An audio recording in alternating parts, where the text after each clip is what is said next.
Hello friends, my name is Marinés, and today we're going to be checking in with the books I haven't finished.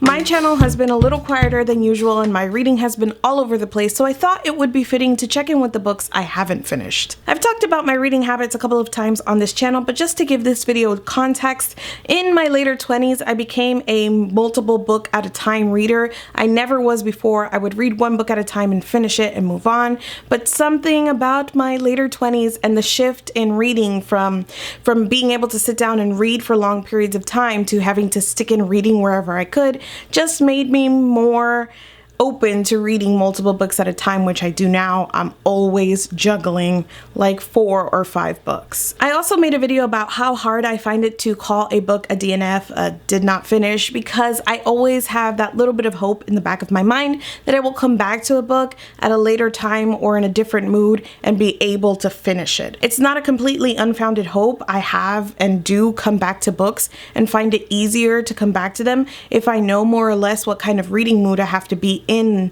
to finish. That's just a lot of words to say that I'm constantly moving through books and kind of juggling them and putting them aside if they're not right for me at the moment. In this video, I'm going to talk about some of those books, but also some that are hard DNFs that I know I will never pick back up again. And then there are books that I have put aside and I 100% know I want to pick up, hopefully before the end of the year. Let's start with the DNFs. Number 1 is Zenith by Sasha Alsberg and Lindsay Cummings. This is a YA space odyssey that was being released 60 pages at a time in little snippets. Since then, it's gotten a traditional book deal, so I'm not really sure what's going to be happening going forward, but this is just to let you know that I got the first little snippet. I believe it was about 60 pages and I made it about 45 pages into that before I decided this was a DNF for me. I'll be completely frank here and say that I had a feeling that this wasn't going to be my cup of tea, but I was very curious because Sasha is part of the booktube community and I was curious about her as a writer and making the transition from kind of on-screen personality to a writer, and because she was writing along with a published author. In the end, I just found that it was a little bit too generic to find enjoyable. It wasn't the worst thing that I ever read, but it was pretty trite and recycled in a way that didn't let me enjoy the characters or the plots at all. I can't do a full review of 40 pages, of 60 pages of a fuller book, obviously, but I can let you know some of the things that I noticed at the beginning to see if maybe that would help you decide if this is the book for you. First up, the main character, we're told again and again and again, about a million times, that she's like a bloody, horrible, murdering kind of person, but all we ever see her do is sit on her butt and give other people orders, which is fine. It's the beginning of the story, but don't tell us a million times that she's a murderer and then not show us anything. It's a whole lot of telling, not just that factor, just throughout the entire thing that I read, and not a lot of showing. Second, just one of the things that I think is pretty indicative of what you'll find in this book is the fact that they swap out words for like space words to give it that space kind of feel.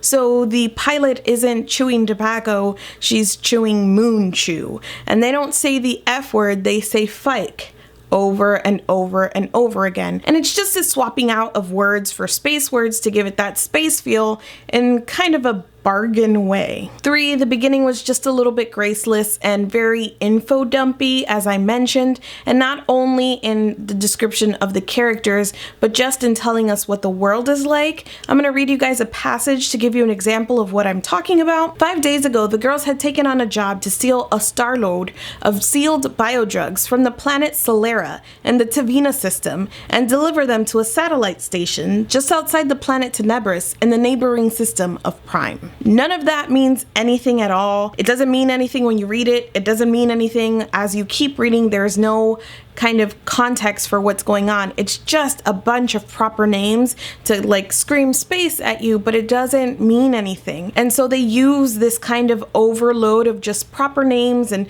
throwing things out there in an attempt to world build, and it just was not enjoyable to me, so I went ahead and just decided to put this aside, to DNF it, and not continue, because that's what DNF means. Number 2 that is definitely a DNF is Soundless by Rochelle Mead.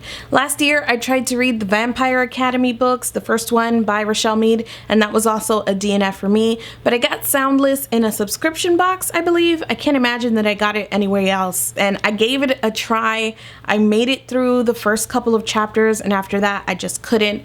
Rochelle's writing style is not for me. Next up are the books that I might give a chance again if I have a lot of extra time somewhere down the line.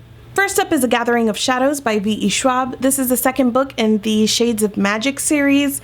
I read A Darker Shade of Magic last year, and it wasn't my favorite thing ever. It had a lot of hype and I just didn't enjoy it. I thought that all of the characters and all of the plots were very superficial, and the cliches that the characters were based off of were ones that I didn't really enjoy. That said, I decided to read the second one because I really like V.E. Schwab, and I thought that maybe with more room she could expand the plot and the characters, and I was willing to give her that chance because she wrote some of the most amazing characters in Vicious, and I thought that, you know, maybe she had the potential to take what was very superficial and not good in the first book and make it better in a second book. Additionally, Max from Well Done Books had a lot of the same feelings as I did about the first book, and he was going to read the second book, and I thought we could do that together and it would be fun, except that he read it and I never made it past like 50 pages. I was so bored. It was incredible. I think Max said that it got better for him as he kept reading, but his final review was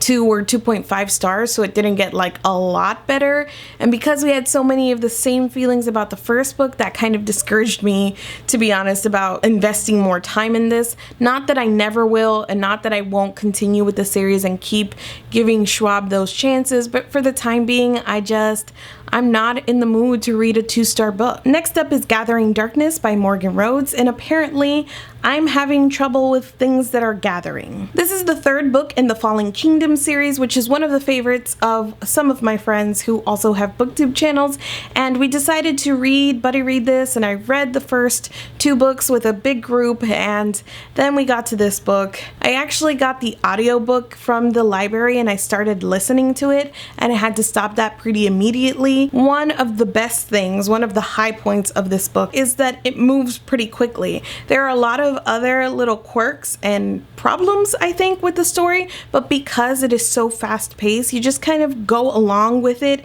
and enjoy the story. The audiobook, by extension, slowed everything down and it was not enjoyable, so I stopped. But then my library didn't have the ebook copy, and they still don't have it. I requested it and they still don't have it, and I'm not gonna buy this in any way, shape, or form. So once the library gets it, I may try to just read it myself and kind of speed through it and just get the gist of what's going on, but for right now this is on pause. And finally, here are the books that I have paused, but I know that I will absolutely pick up again. Number 1 is A Vegetarian. This received a lot of positive reviews and a lot of accolades, and I just started reading it on a plane, and it just was not a plane read because even though it's pretty short, it made me feel uncomfortable, and I just didn't want to feel uncomfortable on a 10-hour plane ride, so I put it aside. And I'll come back to it, but knowing in the back of my head that it made me feel uncomfortable, it's kind of like every time I look at it, I'm like, ooh, maybe some other time. Number 2 is The Fifth Season by N.K. Jemisin. This is a fantasy series that I don't even know how to describe. You start at the very beginning of the book with like the end of the world, and then you follow various characters that are involved in that end of the world in various ways, and it is just a lot going on at the beginning of this book, but you can tell that it's really laying out lots of storylines and lots of different things that are just going to come together as you keep reading. But it is a big time investment and attention investment at the very beginning of the book, and when I picked it up, I wasn't in a place to invest a lot of time. I wanted something quick and fluffy and kind of to take my mind off of finals and everything that I was going on. So I put it aside and I haven't been back to it yet. But again, this is one that I want to get back to before the end of 2016. Number 3 is Blue Lily, Lily Blue by Maggie Stiefvater. I read the first 2 books of the Raven Cycle series pretty quickly, back to back, and I went into Blue Lily, Lily Blue, but that was right before I went on vacation, and I didn't read anything on vacation. And the problem here is that she creates such a strong atmosphere that once I was out of it, it was kind of a struggle to get back into it again. And then I felt like I was maybe missing details or forgetting things that I had read several months ago in the first 2 books.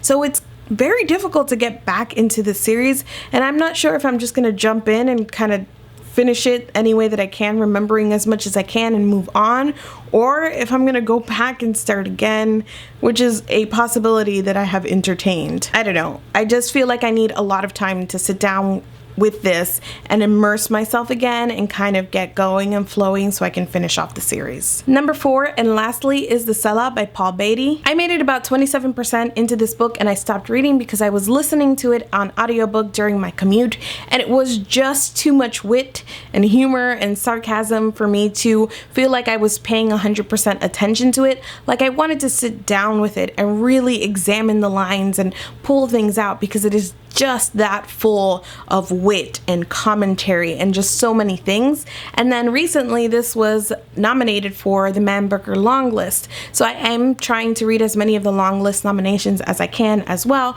So this is something that I will definitely come back to and I look forward to. That's it. That's most, if not all, of the books that I've started and not finished throughout the year. There are probably more that I read 1 or 2 pages of just to get a feel for and didn't immediately continue, but these are the ones that I feel like I truly started with the intention of finishing, and that didn't happen. Let me know down in the comments if there are any of these that you are really invested in or feel strongly about that you think that I should definitely get to as soon as possible. Plus, let me know if you've DNF'd any books this year and what those have been, because I'm curious. Thank you so much for watching this video, and I will see you guys soon. This is the 3rd, 4th book